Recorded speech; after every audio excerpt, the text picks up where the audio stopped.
Hi, are you somebody who feels as though most days you're pushing a boulder up a hill? You know, like the legends of Sisyphus. He pushes the boulder up to the top of the hill, he relaxes, and then it rolls back down and he has to start over. Is that a sensation you experience in your life very much? Hi, I'm Rati Gorfine, and my company is Creative Calling Coaching. What I do is I work with people who struggle with that very experience very often due to the fact that they have difficulty focusing and following through on things. And today, I'm going to explore a term that we hear bandied about quite often, and that term is, or that expression is, flow. I'm going to talk a little bit about what that means really and how to get there. But before I do, I think it would be a good idea if you would follow me if you have a second, or maybe you don't have time to listen to this whole spiel. So, this way, if you save the video, like it, if you're on YouTube, subscribe, you'll be able to come back to this later. Okay, because I know sometimes stuff comes up. Anyway, I digress yet again. The reason I came on this subject today is because I really didn't know what I wanted to talk about. And I've been experiencing a lot of flow lately. So I didn't like the fact that I felt stuck. All right. So I did something I haven't done in a long time.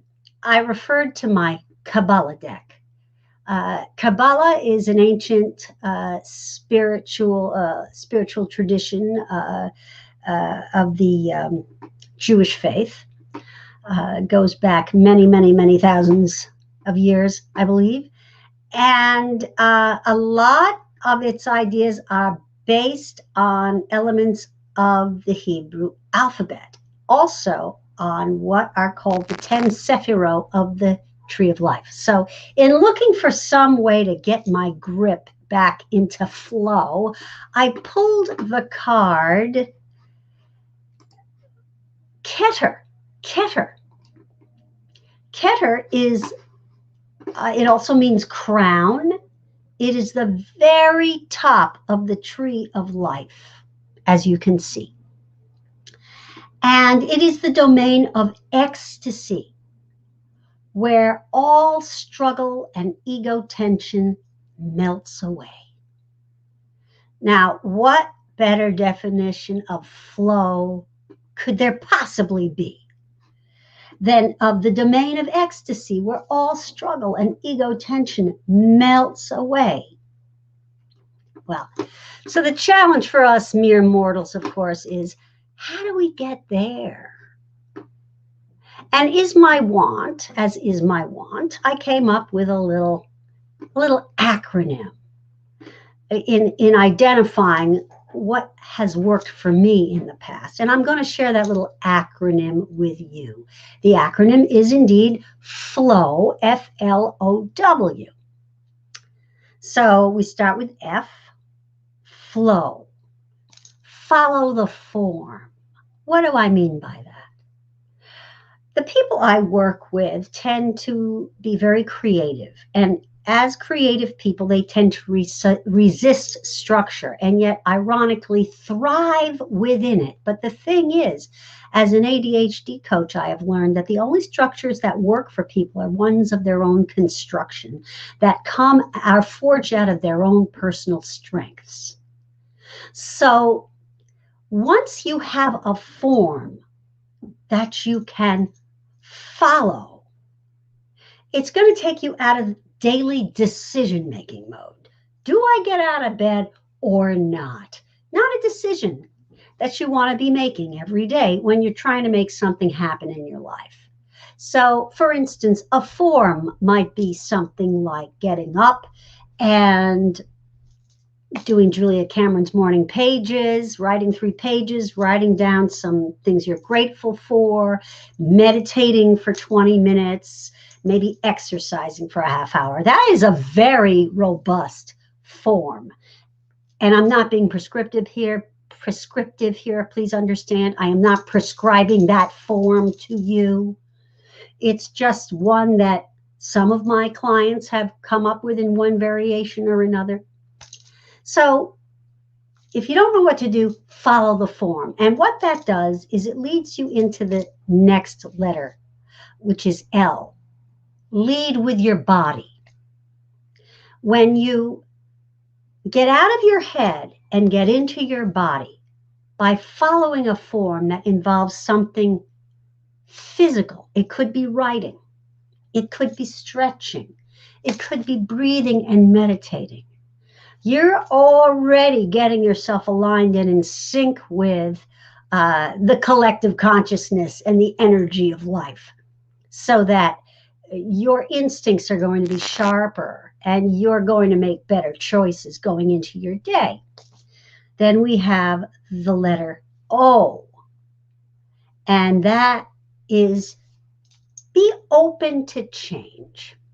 For instance, you get up and you follow the form, but somebody cancels on you at the last minute. For instance, you have an appointment and it kind of throws you off.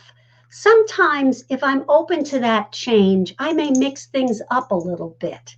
All of a sudden, I may have extra time in my day to go a little deeper into my writing or try a new workout.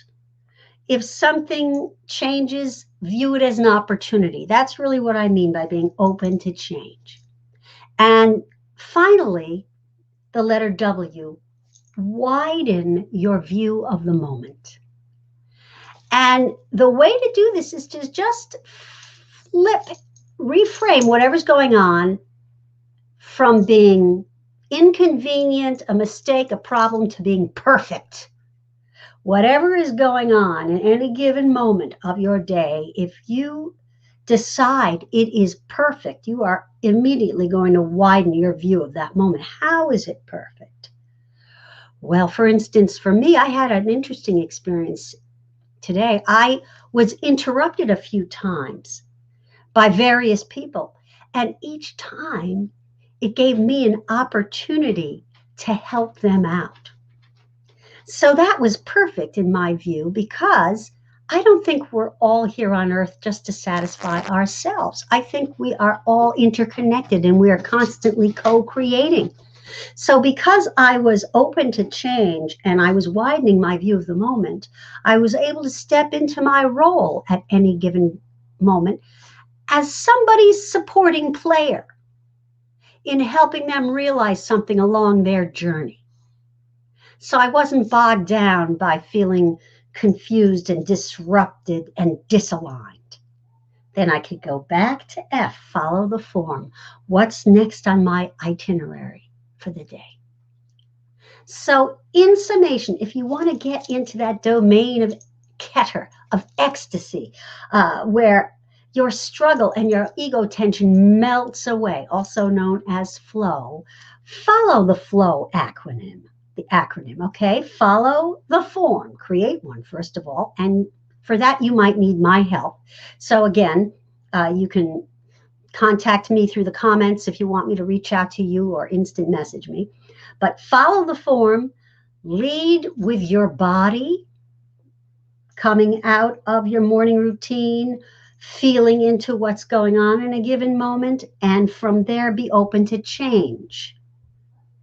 Be flexible. Consider anything that happens serendipitous and perfect.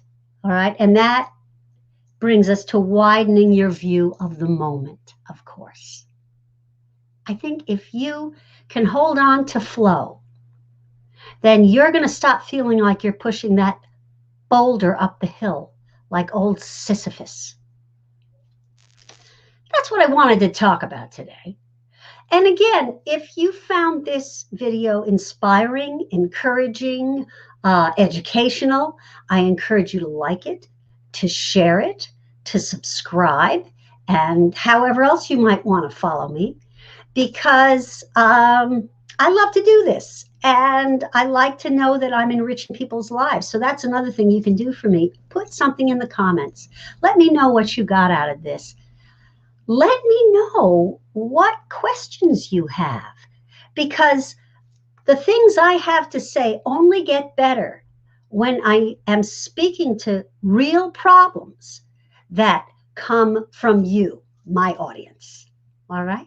So thank you for watching. I'll see you again. I do these on Tuesdays and Thursdays at 5 o'clock Eastern.